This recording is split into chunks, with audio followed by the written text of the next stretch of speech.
Emosional zəka mövzusu yeni mövzudur da, çox qəşəng mövzudur. İllər əvvəl, bəlkə də 50 il bundan əvvəl insanlar düşünürdülər ki, alimlər düşünürdülər ki, insanın yeganə zəkası IQ-dur, mental zəka deyirlər buna. Amma sonraki araşdırmalar göstərdi ki, 93-cü ildə məşhur bir araşdırma var. Zəkaların çeşidliliyi nəzəriyyəsi. Onlar irəli sürdülər ki, nəinki təkcə emosional zəka, nə bilim, sosial zəka var, hətta indi çıxıb ruhani zəka var və s. və s. Emosional zəka mövzusu görsəndi ki, bilindi ki, hətta daha əhəmiyyətlidir insanın inkişafında, insanın uğur qazanmasında. Valideynin uşağın emosional zəka baxımından formalaşmasında, mükəmməl olmasında, yetişməsində nə qədər təsir var? Bir nömrəli təsiri var. Çox araşdırmalar var bundan da bağlı. Məşhur bağlanma nəzəriyyəsi var.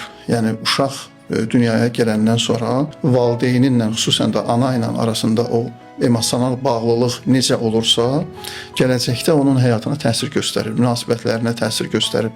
Əgər laqeyd bağlanma növüdürsə, məsəl üçün uşaq davamlı olaraq ağlayır, valideyn öz işindədir, ana öz işindədir, öz məşğuliyyətində çox gec gəlir uşağın dadına çatır. Uşaq müxtəlif səbəblərdən dolayı ağlayır da, acdır, ağlayır, təmiz hava istəyir, ağlayır. Valideyn əgər laqeyd yanaşırsa, deməli uşaqla valideynin arasında bağlanma, laqeyd bağlanma olur. Bu uşağın gələcəkdəki münasibətlərinə də təsir göstərir.